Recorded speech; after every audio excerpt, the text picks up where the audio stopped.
1 Reis 13, de 1 a 34. Por ordem do Senhor, um homem de Deus foi de Judá a Betel, quando Jeroboão estava em pé junto ao altar para queimar incenso. Ele clamou contra o altar, segundo a ordem do Senhor: Ó, altar, ó, altar! Assim diz o Senhor: um filho nascerá na família de Davi e se chamará Josias. Sobre você ele sacrificará os sacerdotes dos altares idólatras que agora queimam incenso aqui, e ossos humanos serão queimados sobre você. Naquele mesmo dia o homem de Deus deu um sinal. Este é o sinal que o Senhor declarou: o altar se fenderá, e as cinzas que estão sobre ele se derramarão.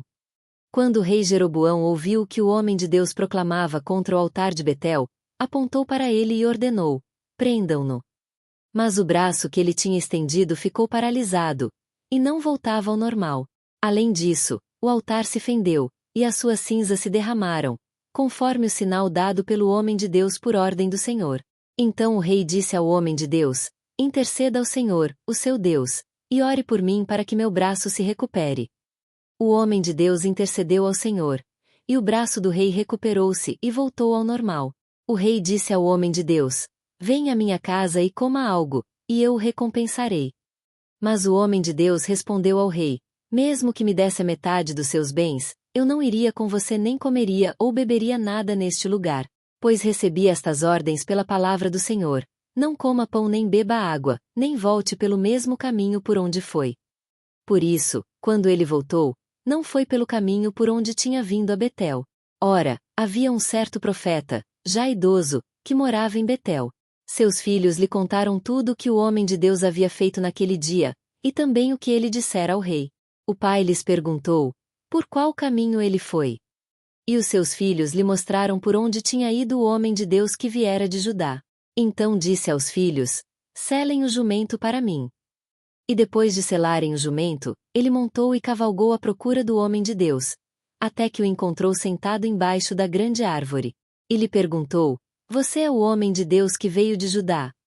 Sou, respondeu. Então o profeta lhe disse: venha à minha casa comer alguma coisa. O homem de Deus disse: não posso ir com você nem posso comer pão ou beber água neste lugar. A palavra do Senhor deu-me esta ordem: não coma pão nem beba água lá, nem volte pelo mesmo caminho por onde você foi. O profeta idoso respondeu: eu também sou profeta como você. E um anjo me disse por ordem do Senhor: faça-o voltar com você para sua casa para que coma pão e beba água. Mas ele estava mentindo. E o homem de Deus voltou com ele e foi comer e beber em sua casa.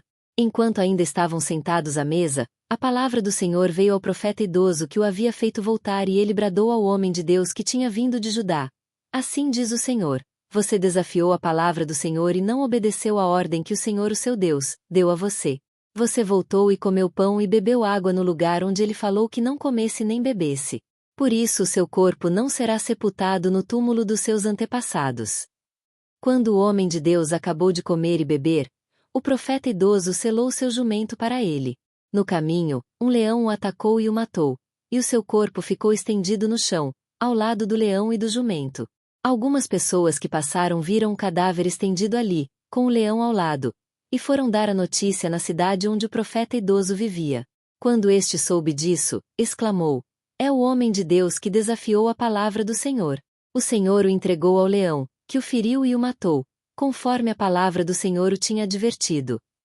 O profeta disse aos seus filhos: selem o jumento para mim. E eles o fizeram. Ele foi e encontrou o cadáver caído no caminho, com o jumento e o leão ao seu lado. O leão não tinha comido o corpo nem ferido o jumento.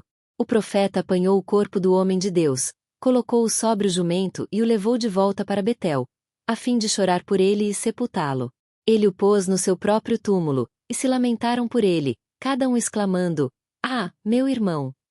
Depois de sepultá-lo, disse aos seus filhos: quando eu morrer, enterrem-me no túmulo onde está sepultado o homem de Deus.